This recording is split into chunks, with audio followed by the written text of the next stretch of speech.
My name is Ann Ross. Ever since I was a child, I've always known Baba because my mother and father were disciples, and he's always been a very big part of my life. And so when we went to see him the first time, it seemed very natural to me, I think, at that time. I think I was about 12 years old. My whole family went to see him. And I remember, I think when I first saw him, he was being wheeled into an anteroom, I think, to go into the main room where people would be received by him.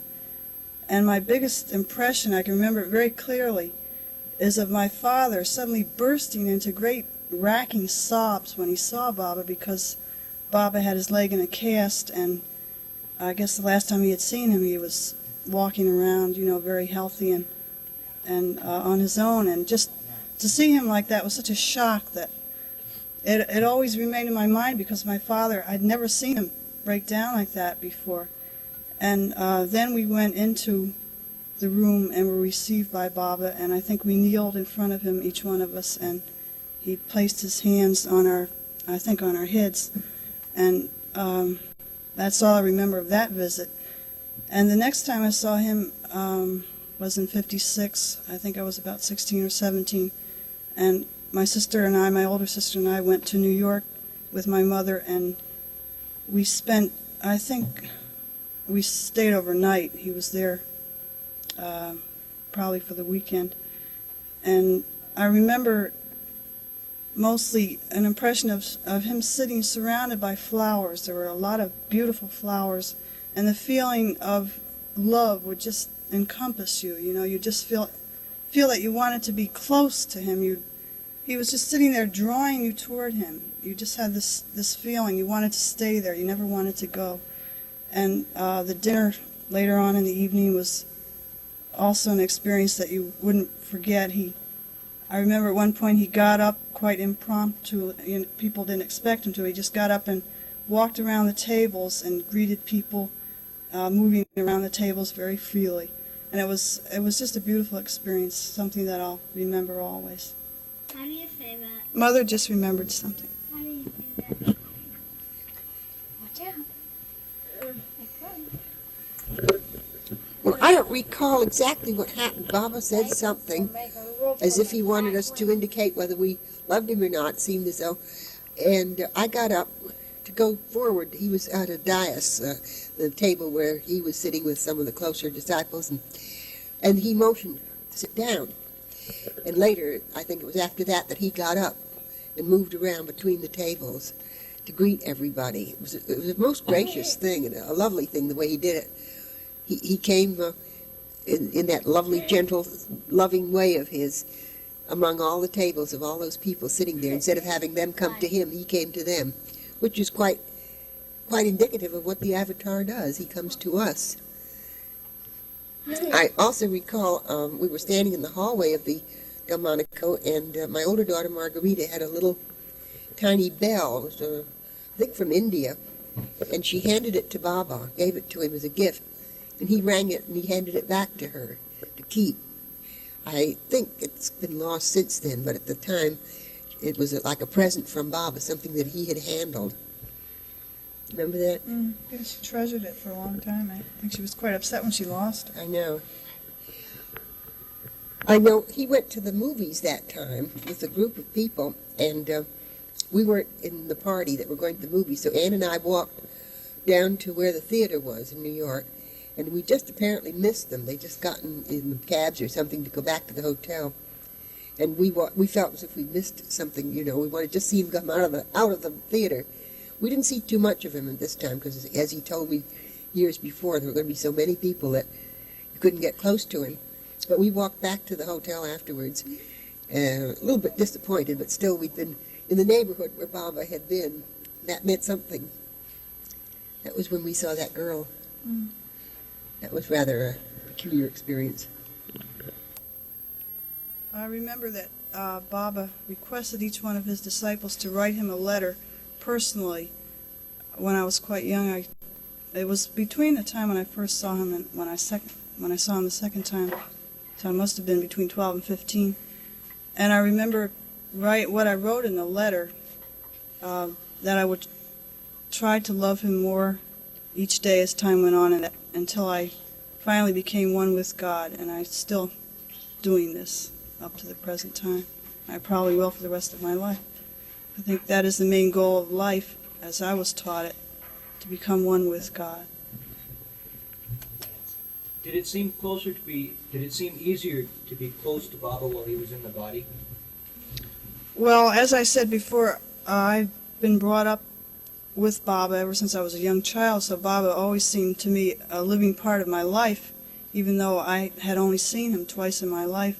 So actually I feel that my main connection with him was spiritual, and the physical part was just sort of an extra added attraction, actually seeing him in person, because he was really a living part of my life for so long before I got a chance to actually meet him. So I don't think it really made that much difference, actually seeing him in the flesh, though it was a very great experience.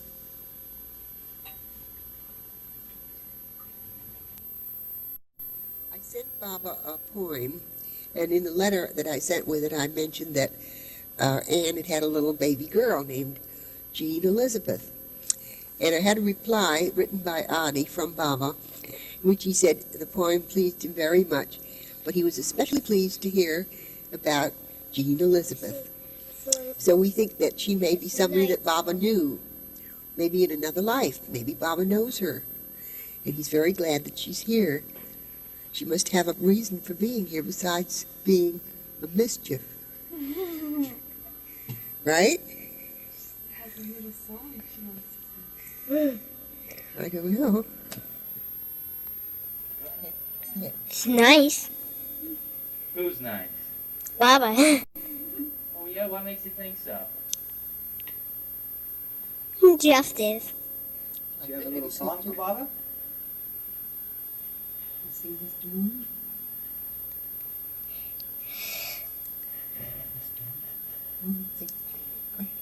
Want me to? Yeah. Oh, Mr. Moon, moon, silver shine moon, hiding behind that tree. Along came a farmer with a big long gun. I hit him in the head and the way he run. Oh, Mr. Moon, moon, silver shine moon, hiding behind that tree. Along came a farmer with a big long gun. I hit him in the head and the way he ran. Mr. Moon, moon, silver shine moon, Please shine down on, please shine down on, please shine down on me. I'm going to read a poem from the Songs of a Modern Disciple that I wrote, and that someone who had the book liked very much. And I thought perhaps it would be a good way to finish. It's called Attainment. Out of that which is imperfect shall rise that which is perfect. Out of man shall rise God. Out of chaos shall come beauty. Out of darkness, light. And he who is perfect, he who is God manifest in human form, he who is all beauty and all light, he who has come forth from the womb of silence, where the flames of the eternal fire blaze, he, the ancient one and the ever young, the creator and destroyer, the splendid one in all the glory of his majesty, and the tender lover of men's souls.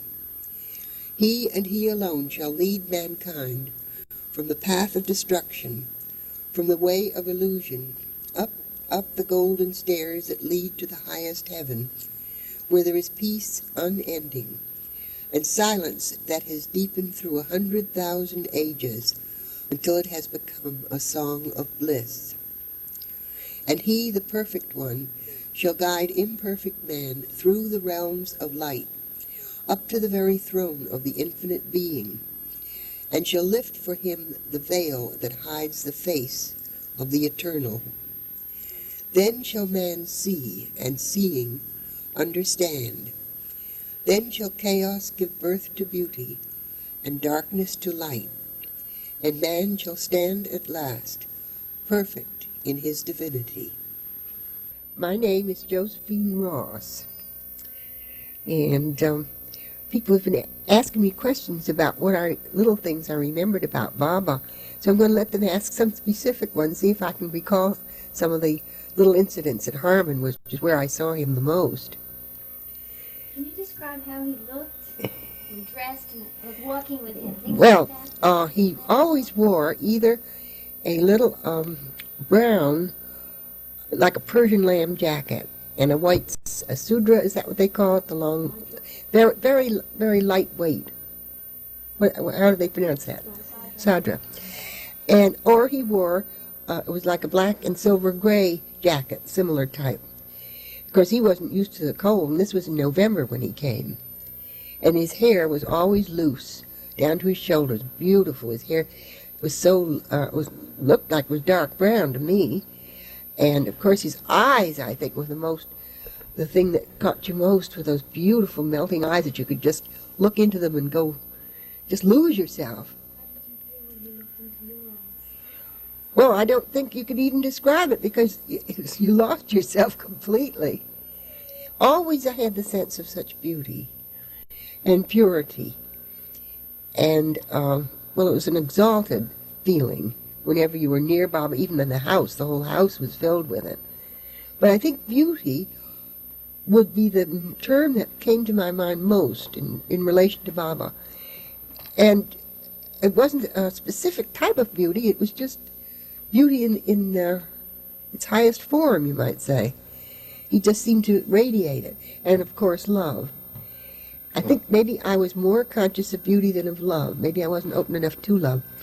But I remember he seemed to, so gentle. When I first met him, I kneeled in front of the dais, or the couch where he was sitting, and he smiled, and he did put his hand out, I think on my shoulder or something, but his touch was just like a flower petal.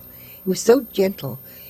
Always you had the feeling, I think you do with many of the Hindu people, but especially with Baba, that he's not physical at all. He's just barely in the physical body. That you weren't dealing with a human being, you were dealing with a spiritual being temporarily in a physical body. You just weren't aware of it from the physical point of view. So, of course, a lot of people here are talking about lovers of Baba and Baba, loving Baba and all, and they get the impression that it's a physical love, which, of course, it isn't, because you're lifted right out of the physical altogether by anything that was your highest aspiration seemed to be centered in him. Anything of the most beautiful, most pure, most holy that you had ever imagined was in him, and intensified, magnified, really. So that he was the center of all the highest things that you'd ever thought of or ever experienced in any form.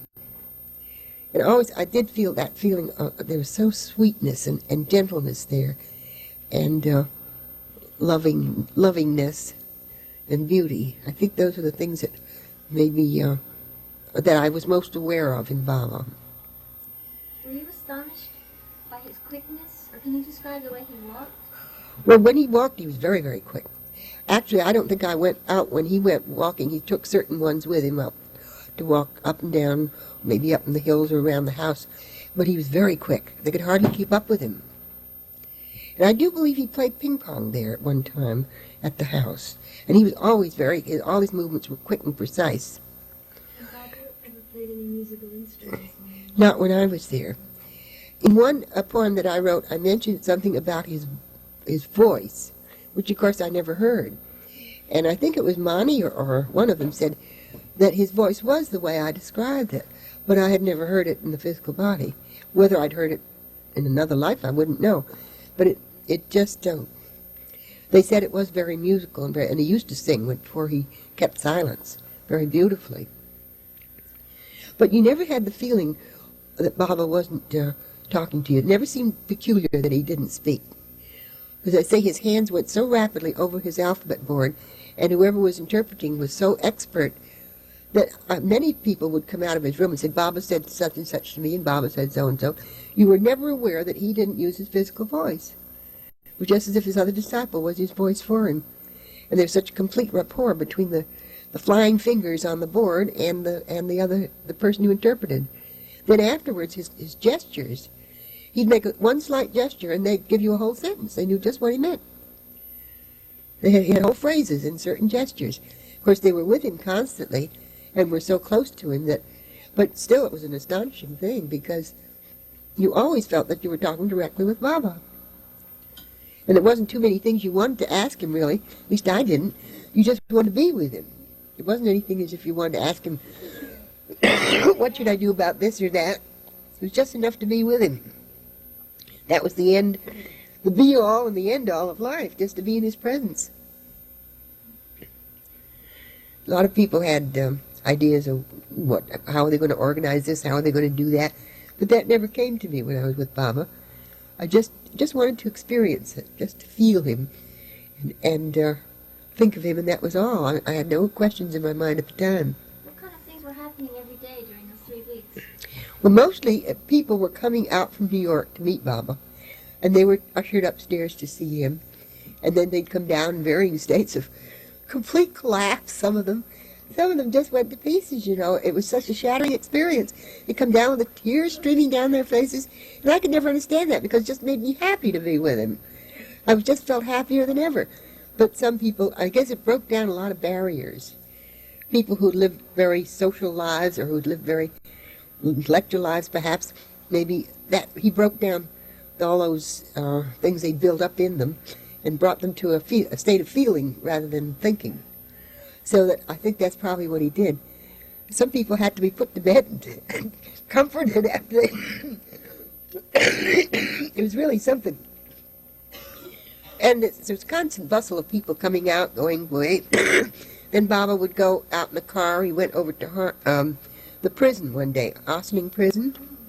And he said one of his agents was in there. I didn't go with him. But he went, and they came back and said he just stopped for a short time near the prison. And we made intercontact or what, we don't know. We didn't always explain everything.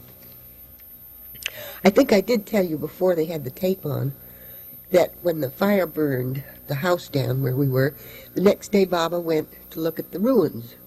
And I believe there was nothing but ashes left. And shortly after he came back, he called me to his room and he showed me 7 pictures of me that Mother had had with her, taken when I was about 7 years old. The mats were all burned and scorched, but the actual photographs weren't touched. And this had gone through a house that had burned right to the ground. It was an amazing thing. He didn't explain anything. He just showed them to me, and then whether he kept them or he gave them to Mother, I've never seen them since. But I always wondered whether it meant something special or whether it just meant I was too darn stubborn to burn up completely in his fire. I never understood why he showed them to me. He must have had some reason. The fire of Baba's love must have been very intense sometimes. Well, I guess it was. I think it overwhelmed a lot of people, and I think sometimes it was almost too much. You really didn't need a whole lot. If you had some. Of course, we had that wonderful 3 weeks experience and stayed in the house until the next spring when he came back for about 5 days. But that was enough for a whole lifetime. I often didn't feel I had to go and see Baba. I mean, I had that, and that was enough. You don't need, enough is enough. How much can you contain, you know? You need time to digest, time to have it work through your life. I think in my case, I had to learn to face ordinary, everyday life. That was a lesson I had to learn. And I think probably Baba let me learn that away from him, which I had to do. I went through periods of depression, periods when I didn't know what I was doing or why I was doing it over a long time. But eventually I did come out to the point where I was able to balance myself and carry on everyday living, which I think is something Baba wants everybody to do. He doesn't want them, he says in his works, not to go off into a dream world, but to face life and to do what you have to do even better because you have the avatar. There was something I had in mind I want to say. Baba had with him quite a young boy called Adi, and I don't think it was any relative. No, it was Ali. Very handsome young boy. He must have been in his teens. And he told us about having the boys in India around him and in his school. And he said to me once, he said, if you were a boy, I'd take you with me to India. Oh, did I wish I was a boy. But I guess being a young woman at the time would have been rather awkward, unless he'd taken my... Well, I was 24. He gave me his picture for my 24th birthday. It was one of the ones done by MI, those Japanese pictures. There are several of them. That's one of the ones I have in this. Also, MI painted the portrait of him, which we watched painted. It was quite remarkable to see each stroke bring another picture. I think it's down at the center now. That beautiful portrait. One in Baba's house? I think it must. That's what I've heard it says. Yeah, and for a while that was in Phelps Stokes' house, J.G. Phelps Stokes' house, which is only a stone's throw from the Baba's house, 88 Grove Street.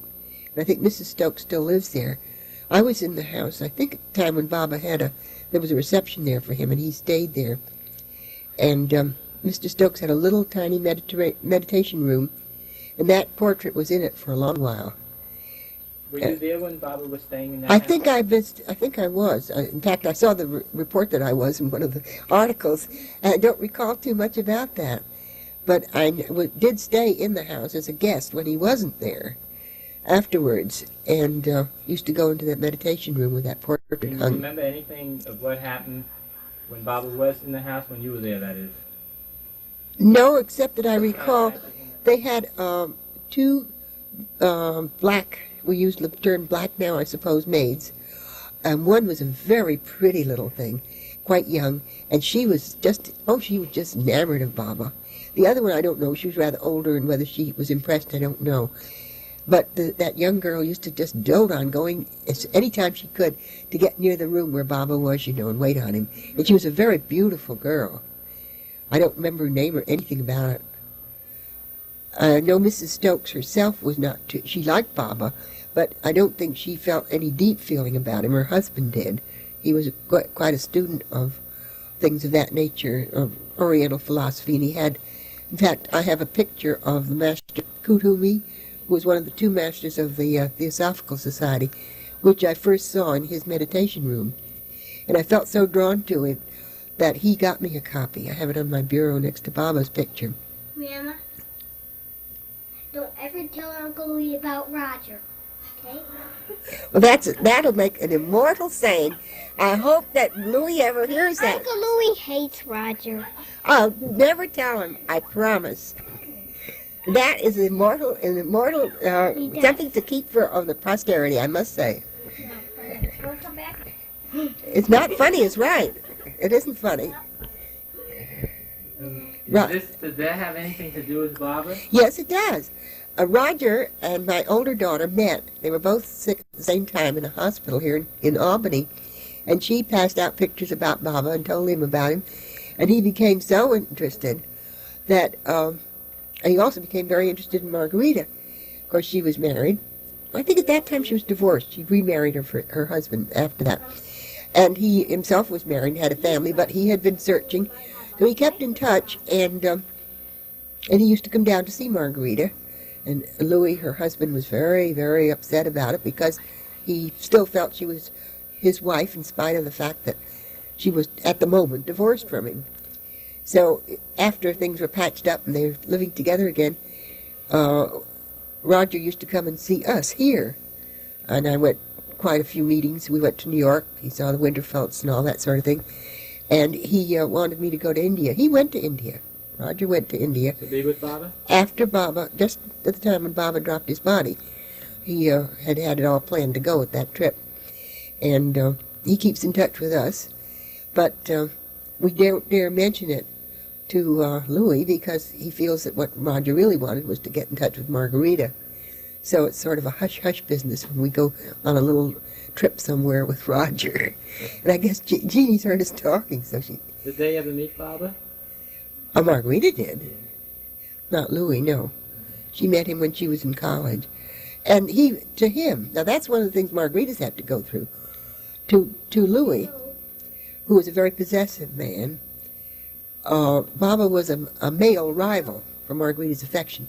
He could never see it in any other light.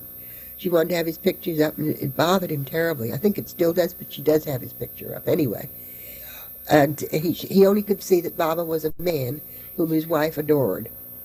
you could never see, and it made a lot of trouble for her, but she still, that hasn't let it stop her, but I mean, it made a lot of controversy. And I don't doubt that there are other families that have had similar type of experience, where one person cares for him and the other doesn't. It's sort of a rival for their affection, which has nothing to do with the worldly affection at all. But he never saw anything more than that in it. So many people who have been brought up in a very strict religious way, which he was, couldn't accept Baba, unless maybe if they'd met him, he might have opened them. But with that, it's the way it is with Marguerite and Louis. And I dare say, I think I've read in other religions, when a person has become attached to a master, their marriage partner sometimes feels left out in the cold, because the master, it becomes the whole center of devotion. That's rather natural, I suppose. It's a great help where the two people are both interested, and I think I was very fortunate in meeting my husband in Baba's group and having both of us having the same feeling, because it'd be a terrible conflict if it wasn't. It has been for Margarita. Okay. Yeah. Well, I don't remember Baba giving me any direct orders or any direct advice. It just seemed as though he, that one time when he took my hand and we were sitting alone by the fireplace there, and he seemed to disappear, and I got the message that he and I were one. In other words, all people were one. There is only one soul. That was very definite, but it wasn't with words. It was a feeling. And the time when I was standing below the balcony and had the sense that it was God who was sleeping upstairs on the couch, God himself.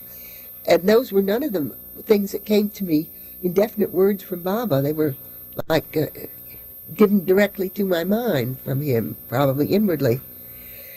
And other things that have come to me in the way of like poetry has always come quite suddenly sometimes, unexpectedly, and so strongly that I have to put it down when I get it, or I'll forget it.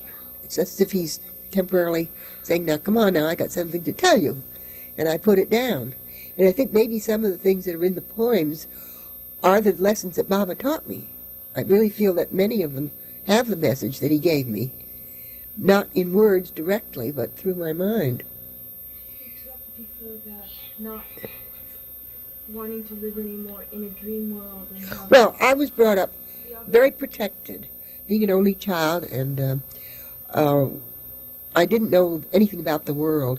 You know, some people say they have to go to a master to learn about spiritual things. I think I had to learn about worldly things. That was the thing that was missing in my bringing up. And it took me an awful long time and a lot of fighting, because I wanted to stay up in this ecstasy. And Baba pushed me right smack out into the world, where I had to face a lot of things that weren't pleasant and that were difficult and were boring. And I had to make my peace with the world as it is in order to be balanced. I wasn't balanced. I had a long period of mental illness, up and down and in and out of hospitals and up in the air and down in the dumps. And you can't function that way. You've got to be on an even keel. And I think the big thing that Baba did for me was shoving me out and saying, now get off this pedestal and put your feet in the mud for a change and learn what it's all about. And I did finally get to that point where I feel quite solid physically in the physical world. Maybe sometimes I better get dragged back up into the other one now. Because sometimes I forget, you get absorbed in making a living and paying your bills and cooking and doing laundry and all that stuff.